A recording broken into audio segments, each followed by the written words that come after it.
আমন্ত্রণ জানাচ্ছি আপডেট সংবাদে। শুরুতেই জানিয়ে দিব গুরুত্বপূর্ণ শিরোনাম, এরপরেই থাকবে বিস্তারিত। পুরোদমে ইরান, ইসরায়েল এবং নিরীহ ফিলিস্তিনি হুতি বিদ্রোহীদের মাঝে ভয়াবহ যুদ্ধ চলছে হামলা পাল্টা হামলা। এরই মাঝে আমাদের হাতে এসে পৌঁছেছে এই যুদ্ধের সর্বশেষ গুরুত্বপূর্ণ সবথেকে তাজা আপডেট সংবাদ আপনাদের জানিয়ে দিব। প্রথমেই জানাবো, গাজায় নিহতের সংখ্যা ৫৯,০০০ ছাড়ালো। ইসরায়েলের লাগাতার হামলায় গাজা উপত্যকায় মৃতের সংখ্যা ৫৯,০০০ ছাড়িয়েছে।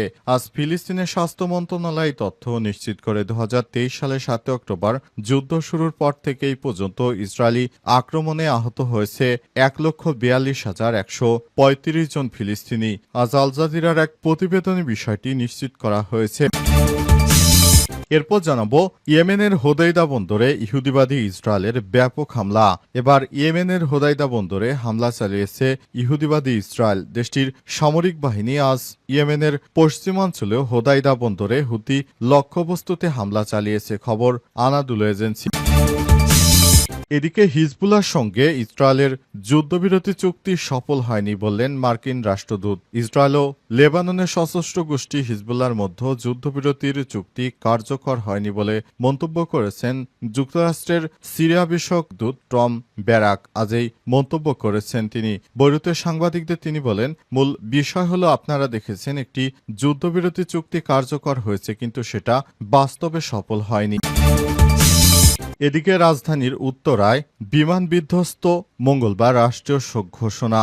রাজধানীর ডিয়াবাড়ি এলাকায় মাইলস্টোন স্কুল অ্যান্ড কলেজ ক্যাম্পাসে বাংলাদেশ বিমান বাহিনীর প্রশিক্ষণ বিমান বিধ্বস্ত হয়ে হতাহতের ঘটনায় একদিনের রাষ্ট্রীয় শোক ঘোষণা করা হয়েছে ২২শে জুলাই। এদিন দেশের সকল সরকারি, আধা সরকারি, স্বায়ত্তশাসিত প্রতিষ্ঠান, শিক্ষা প্রতিষ্ঠানে জাতীয় পতাকা অর্ধনমিত করা হবে। এবং সর্বশেষ জানাবো, উত্তরায় বিধ্বস্ত প্রশিক্ষণ বিমানটির পাইলট মারা গেছে বলছে আইএসপিআর।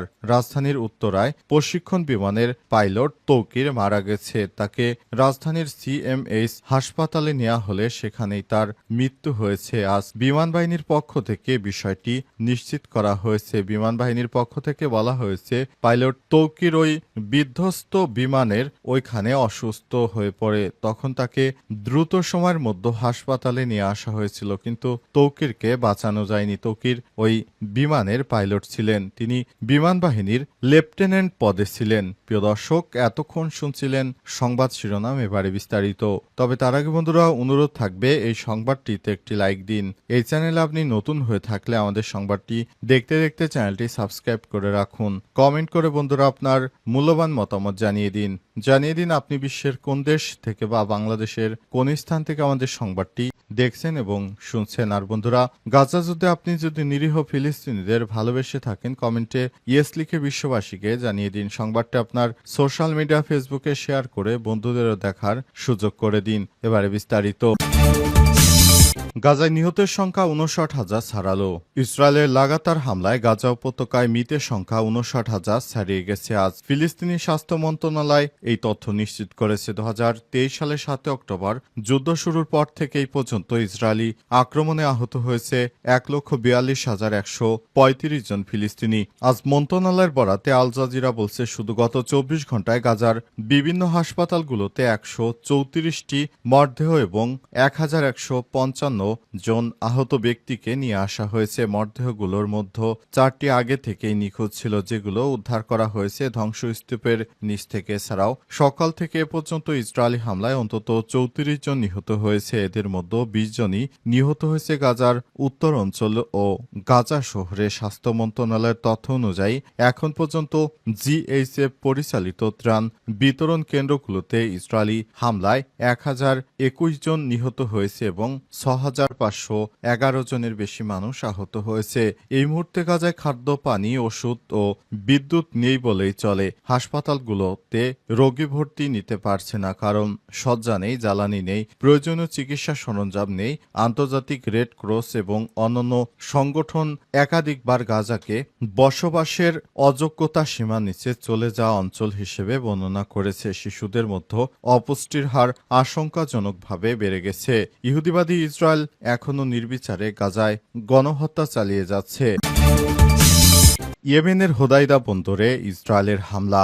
ইয়েমেনের হোদাইদা বন্দরে হামলা চালিয়েছে ইসরায়েল। দেশটির সামরিক বাহিনী আজ ২১শে জুলাই ইয়েমেনের পশ্চিমাঞ্চলীয় হোদাইদা বন্দরে হুতির লক্ষ্যবস্তুতে হামলা চালিয়েছে খবর আনাদুল এজেন্সির। ইসরায়েলি প্রতিরক্ষা মন্ত্রী ইসরায়েল ক্যাটসকে উদ্ধৃত করে একটি জনপ্রিয় দৈনিক ইদিয়ত আহরনাত বলছে, ইসরায়েলি বাহিনী এখন ইয়েমেনের হোদাইদা বন্দরে হুতি গোষ্ঠীর সংগঠিত আঘাত হানছে। আইডিএফ জানিয়েছে যে ইয়েমেনের হোদাইদা বন্দরে তাদের বিমান হামলায় হুতিদের সামরিক অবকাঠামো ধ্বংস হয়েছে। সামরিক বাহিনী জানিয়েছে যে বন্দরে অবকাঠামো পুনরুদ্ধারের জন্য ব্যবহৃত ইঞ্জিনিয়ারিং সরঞ্জাম, জ্বালানি ট্যাঙ্ক এবং ইসরায়েল রাষ্ট্রের বিরুদ্ধে সামরিক কার্যকলাপ এবং আক্রমণের জন্য ব্যবহৃত জাহাজ এবং বন্দরের কাছাকাছি সামুদ্রিক অঞ্চলে জাহাজ লক্ষ্যবস্তুতে অন্তর্ভুক্ত ছিল। এদিকে ইসরায়েলি সেনাবাহিনী রেডিও জানিয়েছে ২০২৩ সালের ৭ অক্টোবর গাজায় যুদ্ধ শুরু হওয়ার পর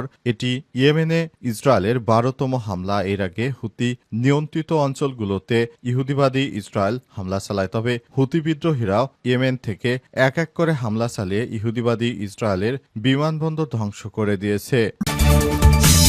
হিজবুল্লাহর সঙ্গে ইসরায়েলের যুদ্ধবিরতি চুক্তি সফল হয়নি বললেন মার্কিন রাষ্ট্রদূত। এবার ইহুদিবাদী ইসরায়েলের পক্ষ নিয়ে মার্কিন রাষ্ট্রদূত জানিয়েছে যে হিজবুল্লাহর সাথে নাকি ইহুদিবাদী ইসরায়েলের যুদ্ধবিরতি চুক্তি সফল হয়নি। আজ এক প্রতিবেদনে এই তথ্য জানিয়েছে ইহুদিবাদী ইসরায়েল। ইসরায়েলের পক্ষ থেকে দাবি করা হয়েছে যে হুদাইদা বিমানবন্দরে তারা আজ হামলা চালিয়েছে। পাশাপাশি তারা ইয়েমেনের হুতি নিয়ন্ত্রিত বিভিন্ন স্থাপনার পাশাপাশি তারা হিজবুল্লাহরও বিভিন্ন স্থাপনায় হামলা অব্যাহত রাখবে, কারণ তারা বলছে তাদের সঙ্গে নাকি হিজবুল্লাহ যোদ্ধাদের সঙ্গে চুক্তি হয়নি আর এই চুক্তি কার্যকর হয়নি। কারণে তারা হামলা অব্যাহত রাখার ঘোষণা দিয়েছে। এই সিদ্ধান্ত নেওয়ার পরেই ব্যাপক হারে সমালোচনার মুখে পড়েছে ইহুদিবাদী ইসরায়েল। তারা পুরো পৃথিবী থেকে বন্ধুশূন্য হয়ে পড়ছে। ইহুদিবাদী ইসরায়েলের অবস্থা খুবই বিপজ্জনক হারে পতনের দিকে ধাবিত হচ্ছে।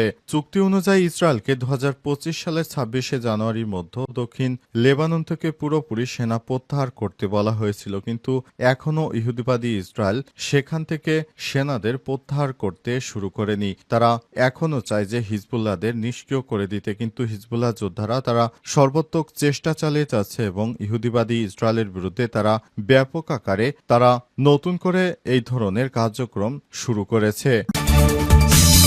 বিধ্বস্ত প্রশিক্ষণ বিমানটির পাইলট মারা গেছে বলছে আইএসপিআর।